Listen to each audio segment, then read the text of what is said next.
नमस्कार दोस्तों, मैं Seema Maurya rich dad poor dad के चैप्टर 6 के पार्ट 2 को सुनाने जा रही हूँ, जो अध्याय के सबक नंबर 5 अमीर लोग पैसे का आविष्कार करते हैं। इसके पहले आपने चैप्टर 6 के पार्ट 1 को सुना। इसी तरह पूरी पुस्तक को सुनने के लिए मेरे चैनल को सब्सक्राइब करें, लाइक व शेयर करें। तो आइए सुनते हैं चैप्टर 6 पार्ट 2। गणित आसान है, आपको इसमें बीजगणित या कैलकुलेटर की ज़रूरत नहीं है। मैं ज़्यादा इसलिए नहीं लिखता क्योंकि एस्क्रो कंपनी कानूनी सौदों को संभालती है और भुगतान की सेवा को भी। मुझे इसे ठीक करवाने या टॉयलेट ठीक करने का झंझट भी नहीं उठाना पड़ता क्योंकि यह काम घर के मालिक का है। यह उनका घर है। कभी कभार कोई पैसा नहीं चुकाता और यह भी अच्छा होता है क्योंकि उसमें विलंब शुल्क मिलता है या वे घर छोड़कर चले जाते हैं और प्रॉपर्टी एक बार फिर से बेच दी जाती है। कोई सिस्टम यह सब संभाल लेता है और हो सकता है यह आपके इलाके में काम न करे। बाजार की स्थिति अलग हो सकती है, परंतु यह उदाहरण दर्शाता है कि किस तरह एक आसान वित्तीय प्रक्रिया कुछ ही समय में लाखों डॉलर बना सकती है, जिसे बनाने में आपका ज़्यादा पैसा भी नहीं लगता और आपको जोखिम भी कम होता है। यह अनुबंध से बनाए जाने वाले पैसे का उदाहरण है। जिसके पास भी हाई स्कूल तक की शिक्षा है वह ऐसा कर सकता है, परंतु ज़्यादातर लोग ऐसा नहीं करते। ज़्यादातर लोग मेहनत करो और पैसे बचाओ की पुरानी सलाह सुनते हैं। लगभग 30 घंटे की मेहनत के बाद लगभग $1,90,000 संपत्ति वाले कॉलम में आ गए और इसके लिए टैक्स भी नहीं देना पड़ा। इनमें से कौन सी सलाह आपको ज़्यादा कठिन लगती है? पहला, कड़ी मेहनत करो, 50% की दर से टैक्स चुकाओ और फिर जो रकम बचती है उसमें से बचत करो। आपकी बचत पर आपको 5% ब्याज मिलता है, जिस पर एक बार फिर टैक्स लगता है। या दूसरा, पैसे की समझ विकसित करने का समय निकालो और अपने दिमाग और संपत्ति वाले कॉलम की ताकत का इस्तेमाल करो। इसमें वह समय भी जोड़ लें जो आपको विकल्प नंबर 1 के प्रयोग द्वारा $1,90,000 बचाने में लगता है, क्योंकि समय आपकी सबसे बड़ी संपत्ति है। अब आप समझ सकते हैं कि मैं क्यों चुपचाप अपना सिर हिलाता हूँ जब मैं लोगों को यह कहते सुनता हूँ, मेरा बच्चा स्कूल में अच्छी पढ़ाई कर रहा है और उसे अच्छी शिक्षा मिल रही है। यह अच्छी शिक्षा हो सकती है, परंतु क्या यह पर्याप्त है? मैं जानता हूं कि उपर्युक्त निवेश तकनीक एक छोटी तकनीक है। इसे यह बताने के लिए लिखा गया है कि किस तरह एक छोटी सी रकम बड़ी रकम में बदल सकती है। एक बार फिर मेरी सफलता यह बताती है कि मजबूत वित्तीय नींव कितनी महत्वपूर्ण होती है, जो मजबूत वित्तीय शिक्षा से शुरू होती है। मैंने इसे पहले कहा है और यह इतना महत्वपूर्ण है कि मैं इसे एक बार फिर दोहराना चाहता हूँ। वित्तीय बुद्धि 4 मुख्य तकनीकी दक्षताओं से मिलकर बनती है। पहला, वित्तीय साक्षरता, अंकों को पढ़ने की योग्यता। दूसरा, निवेश की रणनीति, धन द्वारा धन बनाने का विज्ञान। तीसरा, बाजार, मांग और पूर्ति। अलेक्जेंडर ग्राहम बेल ने बाजार को वह दिया जो इसे चाहिए था। यह बिल गेट्स ने भी किया। यह मौका भी बाजार ने दिया था कि $20,000 में कोई मकान खरीद कर उसे $60,000 में बेच दिया जाए, जबकि उसकी असली कीमत $75,000 थी। कोई खरीद रहा था, कोई बेच रहा था। चौथा, कानून, अकाउंटिंग, कॉरपोरेट, स्टेट और नेशनल कानूनों और नीतियों के बारे में जागरूकता। मैं नियमों के भीतर रहकर खेलने की सलाह देता हूँ। अगर आप पैसे का आविष्कार करना चाहते हैं तो आप में यह मूलभूत आधारशिला होनी चाहिए या इन दक्षताओं का समन्वय होना चाहिए। चाहे आप ऐसा छोटे घर, बड़े अपार्टमेंट, कंपनियां, स्टॉक ब्रांड, म्यूचुअल फंड, बहुमूल्य धातुएं, बेसबॉल कार्ड खरीद कर करें या इसी किस्म का कोई दूसरा काम करें। 1996 तक रियल एस्टेट मार्केट सुर्खियों में था और हर कोई इसमें जा रहा था। स्टॉक मार्केट में भी बूम हो रहा था और हर कोई इसमें जा रहा था। अमेरिका की अर्थव्यवस्था अपने पैरों पर खड़ी हो रही थी। मैंने 1996 में बेचना शुरू कर दिया और मैं अब पेरू, नॉर्वे, मलेशिया और फिलीपींस की यात्रा कर रहा था। निवेश बदल गए थे। जहाँ तक खरीदारी का सवाल था, अब हम रियल एस्टेट बाजार से बाहर थे। अब मैं अपनी संपत्ति वाले कॉलम के भीतर आंकड़ों को बढ़ाने देखता हूँ और शायद इस साल के आखिर में बेचना शुरू कर दूंगा। यह कांग्रेस द्वारा पारित किए जाने वाले कानूनी परिवर्तनों पर निर्भर करता है। मैं आशा करता हूँ कि यह छोटे घरों के सौदे को बेच दूंगा और $40,000 के नोट को धन में बदल दूंगा। मुझे अपने अकाउंटेंट को बुलाकर उसे कहना पड़ेगा कि वह इतनी रकम के लिए तैयार हो जाए और इसे टैक्स से बचाने के लिए तरीके खोजे। मैं सिर्फ आपको इतनी सी बात बताना चाहता हूँ कि निवेश आते जाते रहते हैं, मार्केट घटता बढ़ता रहता है, अर्थव्यवस्थाएं सुधरती बिगड़ती रहती हैं। दुनिया आपको हर दिन जिंदगी के अनूठे अवसर देती रहती है, आपकी ज़िंदगी के हर दिन, परंतु प्रायः हम उन्हें देख नहीं पाते हैं। लेकिन वे वहाँ होते हैं और दुनिया जितनी ज़्यादा बदलती है और टेक्नोलॉजी जितनी ज़्यादा बदलती है, आपके और आपके परिवार के लिए अस्थायी आर्थिक सुरक्षा के लिए उतने ही ज़्यादा मौके होते हैं। तो अपनी फाइनेंशियल बुद्धि को विकसित करने का झंझट क्यों उठाया जाए। एक बार फिर मैं यही कहूँगा कि आप ही इसका जवाब दे सकते हैं। मैं जानता हूँ कि मैं इसे क्यों सीखता और विकसित करता हूँ। मैं ऐसा इसलिए करता हूँ क्योंकि मुझे पता है कि परिवर्तन हो रहे हैं और होने वाले हैं। मैं परिवर्तनों का स्वागत करना चाहता हूँ और अतीत से चिपके नहीं रहना चाहता हूँ। मैं जानता हूँ कि मार्केट में ज्वार आएगा और मार्केट में भाटा भी आएगा। मैं लगातार अपनी फाइनेंशियल बुद्धि को विकसित करना चाहता हूँ क्योंकि मार्केट में हर परिवर्तन पर कुछ लोग अपनी नौकरियों के लिए अपने घुटने टेक कर भीख मांगेंगे। इसी समय कई दूसरे लोग जिंदगी द्वारा दिए गए नींबुओं को लेकर उन्हें करोड़ों में बदल लेंगे और हमें यह नहीं भूलना चाहिए कि हमें कभी कभार जिंदगी नींबू दे देती है।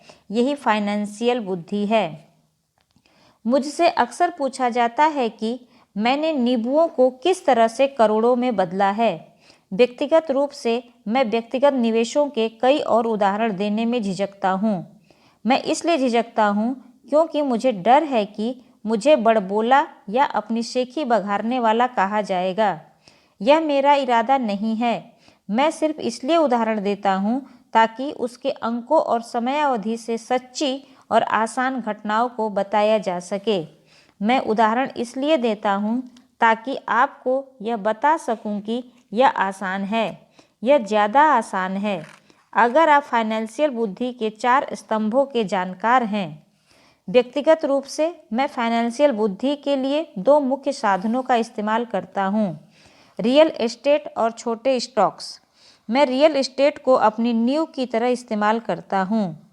हर दिन मेरी प्रॉपर्टी कैश फ्लो प्रदान करती है और उनका मूल्य बढ़ता जाता है। छोटी पूंजी के स्टॉक्स को तेज बढ़ोतरी के लिए इस्तेमाल किया जाता है। मैं अपने द्वारा की गई हर चीज़ की अनुशंसा नहीं करता। उदाहरण केवल उदाहरण ही हैं। अगर अवसर बहुत जटिल है और मैं निवेश को नहीं समझ पाता हूँ तो मैं निवेश नहीं करता हूँ। पैसे के बारे में निर्णय लेने में हमें केवल साधारण गणित और कॉमन सेंस की ज़रूरत होती है। उदाहरणों का प्रयोग निम्न 5 कारणों से किया जाता है। पहला, लोगों को ज़्यादा सीखने के लिए प्रेरित करने के लिए। दूसरा, लोगों को यह बताने के लिए कि अगर नींव मजबूत है तो पैसे का महल बनाना आसान है। तीसरा, यह बताने के लिए कि कोई भी ढेर सारा पैसा बना सकता है। चौथा, यह दिखाने के लिए कि आपके लक्ष्यों को हासिल करने के करोड़ों तरीके हैं। पांचवा, यह बताने के लिए कि यह कोई रॉकेट विज्ञान नहीं है। 1989 में मैं ओरेगॉन के पोर्टलैंड में एक खूबसूरत जगह पर जॉगिंग किया करता था। यह एक उपनगर था जहाँ छोटे छोटे घर बने हुए थे। वे छोटे छोटे और सुंदर थे। हर कहीं मुझे बिकाऊ है के बोर्ड दिखते थे। टिम्बर मार्केट का बुरा हाल था। स्टॉक मार्केट में क्रैश हुआ था और अर्थव्यवस्था में मंदी थी। एक सड़क पर मैंने एक बिकाऊ है का बोर्ड देखा जो वहाँ काफ़ी लंबे समय से लगा हुआ था। यह पुराना दिख रहा था। एक दिन इसके पास से जॉगिंग करते समय मेरी मुलाकात इसके मालिक से हो गई, जो परेशान दिख रहा था। मैंने पूछा, आपके घर में क्या कीमत लगाई है? मालिक घूमा और कमज़ोर मुस्कुराहट के साथ कहा, आप कीमत लगा लें। यह 1 साल से ज़्यादा समय से बिकाऊ है और अब तक कोई इसे देखने तक नहीं आया है। मैं इसे देखता हूँ, मैंने कहा, और आधा घंटे बाद मैंने इसे $20,000 में खरीद लिया, जो उसके द्वारा मांगी गई कीमत से कम थी। यह 2 बेडरूम का छोटा सा सुंदर घर था, जिसकी खिड़कियों पर जिंजर ब्रेड का ट्रिम था। यह 1930 में बना था और इसका रंग हल्का नीला था। अंदर एक सुंदर चट्टानी अंगीठी थी और छोटे छोटे 2 बेडरूम थे। यह किराए पर देने के लिए एक आदर्श घर था। मैंने मालिक को $45,000 के घर के लिए $5,000 नकद दिए, जिसकी असली कीमत $65,000 होगी। परंतु दिक्कत सिर्फ इतनी थी कि इसे कोई खरीदना नहीं चाहता था। मालिक ने 1 हफ्ते में इसे खाली कर दिया और वह इससे पीछा छुड़ाकर खुश हुआ। मेरा पहला किराएदार वहां आ गया, जो एक स्थानीय कॉलेज में प्रोफेसर था। मार्टिगेज खर्च और मैनेजमेंट फीस चुकाने के बाद हर महीने के आखिरी में मेरी जेब में $40 आते थे, जो बहुत बड़ी रकम नहीं थी। 1 साल बाद ओरेगॉन का रियल एस्टेट बाजार मंदी से उबर आया और बढ़ने लगा। कैलिफोर्निया के निवेशकों के पास अपने रियल एस्टेट मार्केट की तेजी का बहुत सा पैसा था और अब वे उत्तर दिशा में आकर ओरेगॉन और वॉशिंगटन में खरीदारी कर रहे थे। मैंने उस छोटे घर को कैलिफोर्निया से आए एक युवक दंपत्ति को $95,000 में बेच दिया, जिन्हें यह बहुत सस्ता सौदा लग रहा था।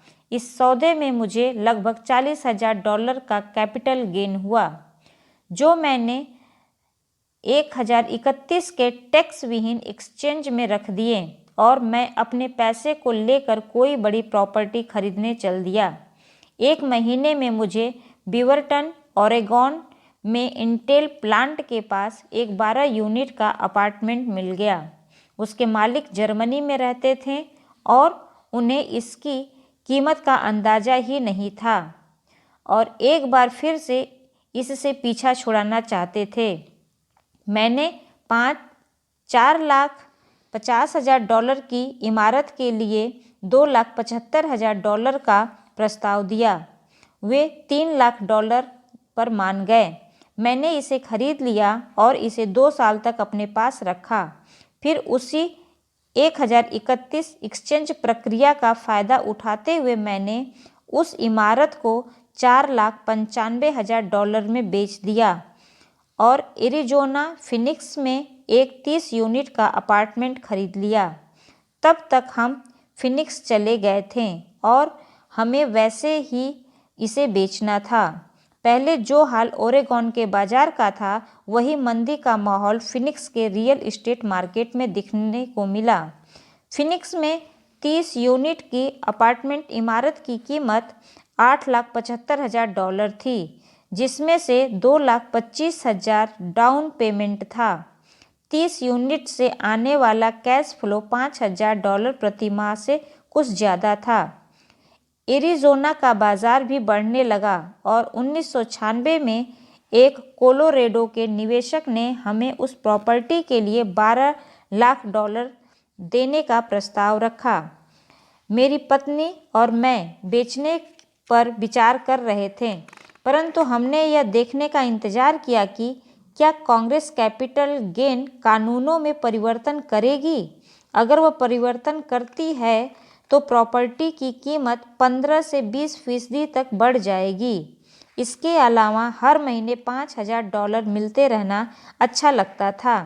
इस उदाहरण में मुद्दे की बात यह है कि किस तरह एक छोटी रकम एक बड़ी रकम में बदली जा सकती है। एक बार फिर मैं यह कहना चाहता हूँ कि इसके लिए फाइनेंशियल स्टेटमेंट, निवेश की रणनीति, बाजार की समझ और कानूनों की जानकारी होना जरूरी है। अगर लोग इन विषय के बारे में जानकारी नहीं रखते हैं तो स्पष्ट रूप से वे स्टैंडर्ड सलाह का पालन करेंगे जो कहती है कि सुरक्षित खेल खेलना चाहिए और सुरक्षित निवेशों में पैसा लगाना चाहिए। सुरक्षित निवेशों के साथ समस्या यह है कि वे अक्सर बहुत कम मुनाफा देते हैं। उन्हें इतना सुरक्षित बना दिया जाता है कि उनसे मिलने वाला मुनाफा कम हो जाता है। ज़्यादातर बड़े ब्रोकरेज हाउसेस जोखिम भरे सौदों से बचते हैं ताकि वे खुद की और अपने ग्राहकों की सुरक्षा कर सकें, और यह नीति समझदारी की भी है। असली गर्म सौदे नौसिखियों को नहीं दिए जाते। प्रायः सर्वश्रेष्ठ सौदों उन लोगों के लिए सुरक्षित रखे जाते हैं जो इस खेल को अच्छी तरह समझते हैं, और ये सौदे अमीरों को और भी ज़्यादा अमीर बना देते हैं। वैसे भी इस तरह के जोखिम भरे सौदे नौसिखियों के सामने रखना तकनीकी रूप से गैर कानूनी माना जाता है, परंतु ऐसा भी कभी कभार होता है। मैं जितना ज़्यादा परिष्कृत होता जाता हूँ उतने ही अवसर मुझे मिलते जाते हैं।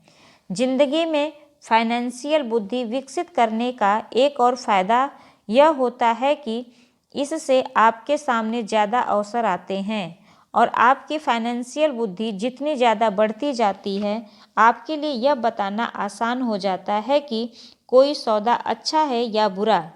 आपकी बुद्धि तत्काल एक बुरे सौदे को पहचान सकती है या एक बुरे सौदे को अच्छे सौदे में बदल सकती है। मैं जितना ज़्यादा सीखता हूँ और सीखने के लिए अभी बहुत कुछ बाकी है, मैं उतना ही ज़्यादा पैसा सिर्फ इसलिए कमाता हूँ क्योंकि समय के साथ साथ मेरा अनुभव और बुद्धि बढ़ती जाती है। मेरे कुछ दोस्त अब भी सुरक्षित खेल खेल रहे हैं और अपने प्रोफेशन में कड़ी मेहनत कर रहे हैं, परंतु उनकी फाइनेंशियल बुद्धि विकसित नहीं हो पाई है, जिसे विकसित करने में बहुत समय लगता है। मेरी कुल जमा फिलॉसफी है अपने संपत्ति वाले कॉलम में बीज बोना। यह मेरा फार्मूला है। मैं छोटे पैमाने पर शुरू करता हूँ और बीज बोता हूँ। कुछ बीज उग जाते हैं और कुछ नहीं उगते। हमारे रियल एस्टेट कॉरपोरेशन में हमारे पास करोड़ों डॉलर की प्रॉपर्टी है।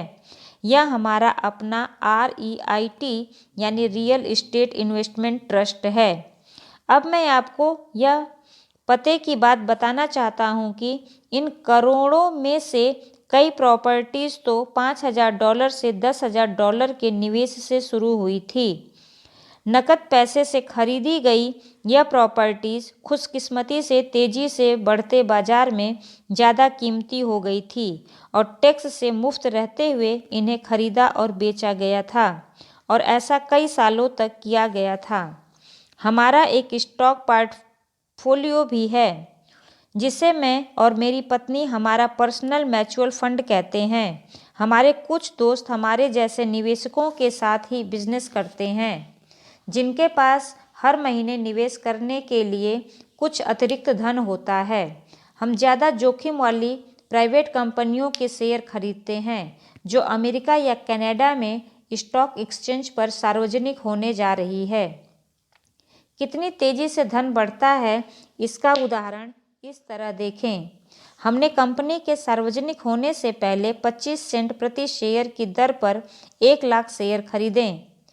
6 महीने बाद जब कंपनी शेयर बाजार में दर्ज हो गई तो उसके शेयर भाव $2 प्रति शेयर हो गया। अगर कंपनी का प्रबंधन अच्छा है तो कीमतें बढ़ती रहेंगी और स्टॉक $20 प्रति शेयर या इससे भी ज़्यादा होगा। ऐसे भी कई वर्ष रहे हैं जब हमारे $25,000 एक साल से भी कम समय में $10 लाख बन गए हैं। यह जुआ नहीं है अगर आप जानते हैं कि आप क्या कर रहे हैं। यह जुआ है अगर आप सौदे में अपना पैसा फेंक रहे हैं और भगवान से सफल होने की दुआ कर रहे हैं। आपको अपनी तकनीकी ज्ञान, बुद्धि और खेल के प्रति प्रेम की ज़रूरत होगी ताकि जोखिम कम से कम रहे। वैसे जोखिम तो होता ही है। यह फाइनेंशियल बुद्धि होती है जिससे आपकी सफलता के अवसर बढ़ जाते हैं। इसी कारण जो बीज एक आदमी के लिए जोखिम भरी होती है वह दूसरे आदमी के लिए उतनी ही जोखिम भरी नहीं होती। यही वह मूल कारण है जिसकी वजह से मैं लोगों को लगातार प्रेरित करता हूं कि वे स्टॉक, रियल एस्टेट या दूसरे बाजारों में निवेश करने की बजाय फाइनेंशियल बुद्धि में निवेश करें। आप जितने ज़्यादा स्मार्ट होंगे, आपके सफल होने के अवसर उतने ही ज़्यादा होंगे।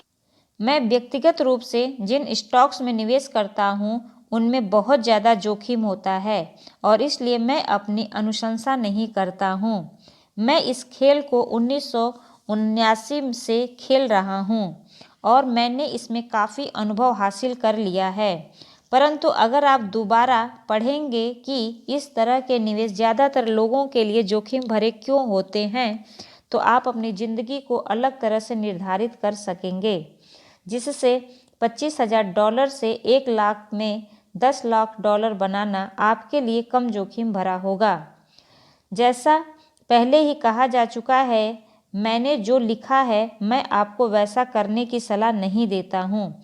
मैं सिर्फ आपको यह समझाना चाहता हूँ कि यह आसान है और संभव है। बात इतनी सी है कि औसत आदमी के लिए $1 लाख से ज़्यादा की प्रति वर्ष आय अच्छी होती है और इसे हासिल करने में ज़्यादा मेहनत भी नहीं लगती। बाजार कैसा है और आप कितने स्मार्ट हैं, इस बात पर निर्भर करता है कि आप 5 से 10 साल में ऐसा कर सकते हैं। अगर आप अपने खर्च को कम रख सकते हैं तो $1 लाख की अतिरिक्त आय आपको सुखद लगेगी, चाहे आप काम कर रहे हों या नहीं। आप चाहें तो काम कर सकते हैं या चाहे तो काम छोड़ भी सकते हैं और सरकारी टैक्स सिस्टम को अपने विरोध की बजाय अपने समर्थन में भी प्रयुक्त कर सकते हैं। मेरा व्यक्तिगत आधार रिटेल एस्टेट है।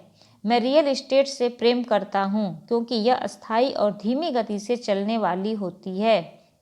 मैं ठोस आधार को पसंद करता हूँ।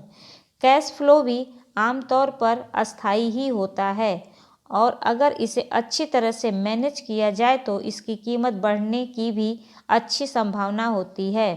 रियल एस्टेट की ठोस आधारशिला होने के कारण मैं जोखिम भरे स्टॉक्स खरीदने का खतरा मोल ले सकता हूँ।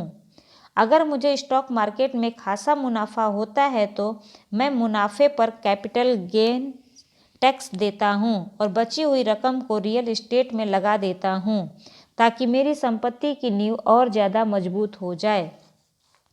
रियल एस्टेट पर एक और बात, मैं दुनिया भर में घूमा हूँ और मैं हर जगह निवेश करना सिखाया है। हर शहर में मुझे यह सुनने में आया है कि रियल एस्टेट को सस्ते में नहीं खरीदा जा सकता। यह मेरा अनुभव नहीं है।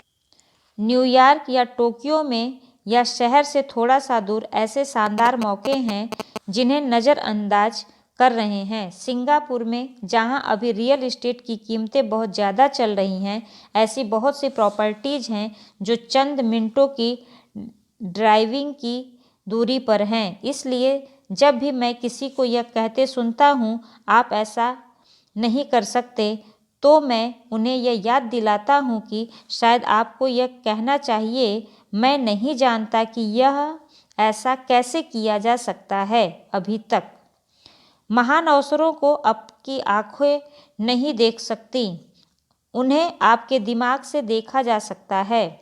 ज़्यादातर लोग सिर्फ इसलिए अमीर नहीं बन पाते क्योंकि उन्हें यह जानने के लिए फाइनेंशियल प्रशिक्षण ही नहीं मिला होता कि वे अपने सामने खड़े हुए अवसरों को देख सकें और उन्हें पहचान सकें। मुझसे अक्सर पूछा जाता है, मैं शुरुआत कैसे करूं? पिछले अध्याय में मैंने आर्थिक स्वतंत्रता की राह पर चलने वाले 10 कदमों का उल्लेख किया है, परंतु यह हमेशा याद रखें कि आपको मज़ा आना चाहिए। यह केवल एक खेल है। कई बार आप जीत जाते हैं और कई बार आपको अनुभव मिलता है, परंतु हमेशा आनंद लें। ज़्यादातर लोग कभी नहीं जीत पाते क्योंकि उन्हें हार का डर लगा रहता है। इसलिए मुझे स्कूल मूर्खतापूर्ण लगता है। स्कूल में हम सीखते हैं कि गलतियाँ बुरी बात होती हैं। गलतियाँ करने के लिए हमें सज़ा भी दी जाती है। परंतु अगर हम इंसानों की सीखने की प्रक्रिया पर नज़र डालें तो हम पाएंगे कि इंसान गलतियाँ करके भी सीखते हैं। हम गिर कर ही चलना सीख पाते हैं। अगर हम कभी नहीं गिरे तो हम कभी चल भी नहीं पाएंगे। यही मोटरसाइकिल चलाने के बारे में भी सही है। मेरे घुटनों पर अब भी चोट के निशान हैं, परंतु आज मैं बिना सोचे मोटरसाइकिल चला सकता हूँ। यही अमीर बनने के बारे में भी सही है।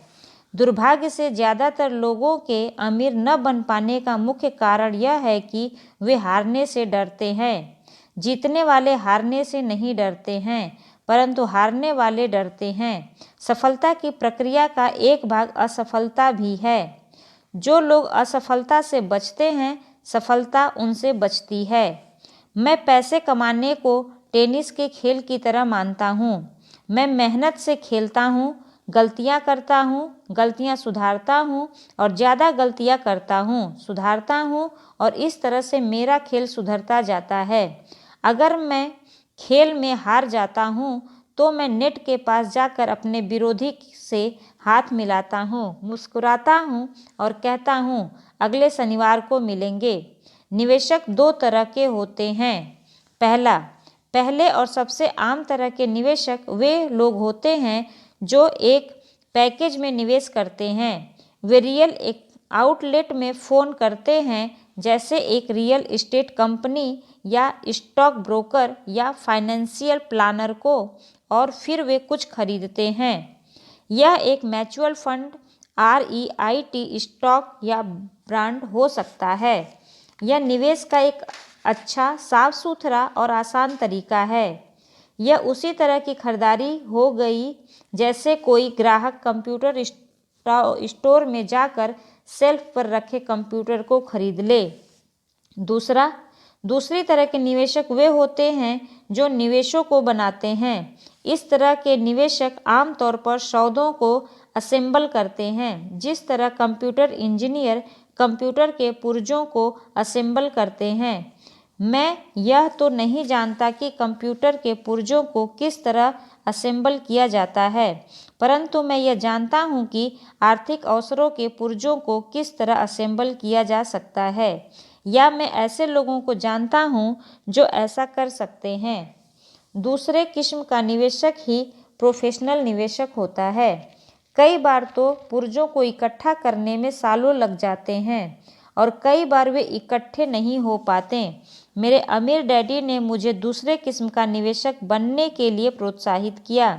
यह सीखना महत्वपूर्ण है कि पुर्जों को किस तरह असेंबल किया जाए, क्योंकि यहीं पर भारी जीत का मौका होता है, और अगर किस्मत आपके साथ न हो तो यहीं पर भारी नुकसान का खतरा होता है।